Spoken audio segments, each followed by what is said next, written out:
Hello, Beez Bladers! Welcome back and welcome newcomers to the channel. As always, links will be down there in the description where you can check out this knife or other knives that you see in the video. Sharpening supplies, some of my favorites, all that good stuff. I have discount codes from here to 10 buck 3, but we're going to see what this new sin cut is. This is one that was hiding from me.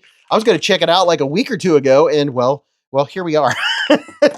You get a nice pouch with all the accoutrement in it, a couple stickers and all that fun stuff. But this is going to be a budget knife. It's going to be around $40, $41. Are you ready? This is the Sin Cut Turon. T-O-U-R-O, no, T-A-U-R-O-N. Turon? Okay, so look at that. Get you in there for a little bit of texture vision. Check out that G10. Oh, very nice. Very, very nice. So we have a place for a lanyard or a fob and a reversible clip, which is very nice. And I'm guessing these are probably T8s.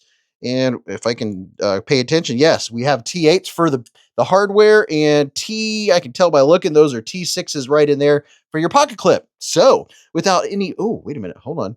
So we have a flipper. The jimping isn't quite as aggressive as I usually get, Civivi style. I wish they would have gone around the top, but this is a budget knife. So when you have a budget knife, it's the little bitty things like that that you notice when you step up maybe to Civivi, right? Ready? Oh, wait a minute. Look. Oh, yes, there we go. Some very nice thumb studs. And we have to look at the jimping before I forget that. The jimping's done well. They do a good job with the jimping. Okay, ready? Pow, right in the kisser. Oh, yeah, look at that. Almost kind of tactical approach. The Turon. And they do have this. You can get this in micarta. You can get that really nice green looking micarta. So we have a small choil up front here.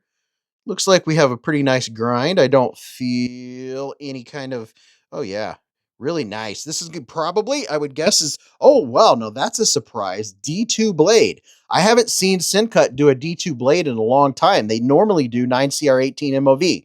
So if you like D2, then well, there you go. D2 is a very good steel. It's not completely rust resistant, so you have to take care of your blade just like you do with any other knife. And let's look inside here. We have a good lockup. Ooh, nice and smooth. And it is dead centered. Let's see, how is that pass through? So the pass through, there's not a cutout, but you can see that the liner lock sticks out and there's a little bit of jimping. Does make it easy to disengage, and man, it is extremely smooth.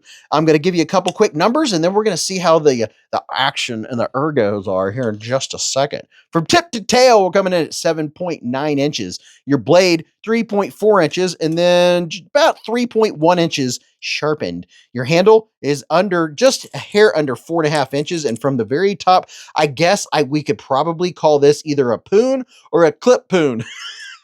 A clip poon. I kind of like that, a clip poon. So it's just about 1.2 inches tall, and it's not a very, very heavy knife. Since we're playing around with stuff like this, we can go ahead and get a weight on it. And that blade is absolutely drop sheddy. The weight, 3.9 ounces. So it's pretty much a 4-ounce knife, not too shabby. Give you a couple quick size comparisons. I have several knives laying on the table here. Everybody likes to see knives, right? There's a Kaiser Foca. And here's a Civivi Elementum 2 button lock. And then, of course, we got to put up a QSP Penguin, because everybody needs a Penguin, right? And then how about we do this and put this guy up here? There's the Kaiser Drop Bear Zero. And then here's the Tenable Fenrir. And what else do we have laying over here? Then we have a CJRB Pyrite Light. And then what else do we have over here? I already put up the Elementum. Oh, here's one. Here is the Vosteed Raccoon. It's a little bit longer than the Raccoon, which I'm kind of surprised. And then I'll put a couple nice, nicer, more expensive knives up here, because these are knives. If you're a knife collector, it doesn't matter. Knife collectors like to have ones like this, budget bangers, right? This is a budget banger, 41 bucks. And then sometimes they'll have ones like this where if you don't want to crank on something or scrape on something with one of your Spydercos, this is a pair of 3 and that's a paramilitary 2, then this is a go-to. This would be one, you grab to go out and work in the yard and stuff like that. Now let's see how the ergos are coming out. My hand's 4 inches from here to here, 3.5 from here to here. And from the bottom of my palm to the tip of my middle finger is 7.25. And let's see, choked up using that choil. The choil is usable with the first part of your digit. I wouldn't probably do this because I might end up squishing down into it. But with that flipper in the way, this would be okay for slicing using just the front part of your index finger. That is pretty comfortable. You don't have a lot of thickness. So with this one here, I do like it when knives, when they have a choil that meets up right here with the bolster. So you have a plenty of flat. But with this one right here, if you give it a lot of pressure, this flipper tab is digging into my finger right there. See that white spot? So this is going to be where you just do this for some light slicing. Now, holding it back like this, that's not too bad. They do have a place right here where your thumb hits comfortably. And oh, there we go. There's the sweet spot. That feels comfortable. That poon is perfect for my thumb. That makes it comfy. And then pushing down, bearing down, giving it the Beez squeeze, giving it a really good squeeze. No hot spots per se. Your edges are chamfered off. You can see right there. They took a nice edge off the chamfer. And then your scales or your liners, you can feel the liners. They're just barely sitting higher than that edge that chamfers. So when you squeeze down and you bear down, you are putting all of your hand strength onto the edges of those liners. So that's something to think about if you're going to try to use this for hard use. You're gonna feel those edges. It's not the smoothest knife in the world, but you have to keep in mind it's $41. And then look at this. Wow, that is drop shutty. Hold on. Look at that. Oh my gosh.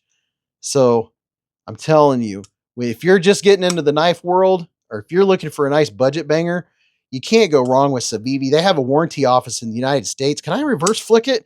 You can. It's not super. I mean, your finger, you can get behind there and do a reverse flick. Not the easiest reverse flick in the world, but once you've done it a couple times, you can do it. And the smooth factor on this, by the way, it does have cage ceramic ball bearings in there. And then how is our deep? Wow, that is so smooth. The sound is very satisfying. Let's see. Let me see if I can get you guys a little bit of, put my mic up closer here. Let's see.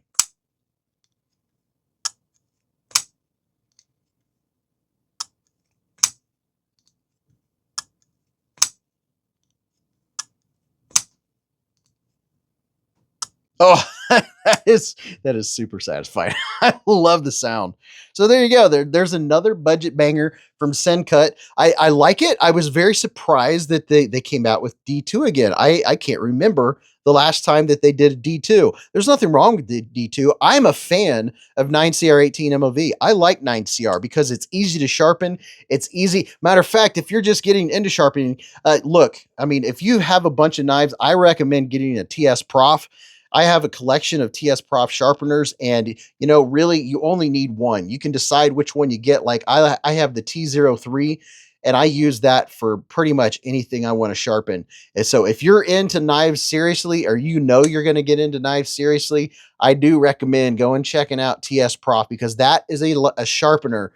It's a lifetime sharpener. That's what I was going to say. It will last you an entire lifetime. You cannot beat a TS Prof. It's going to last you just as long as your knives, if not longer. And you can put all kinds of different stones on them.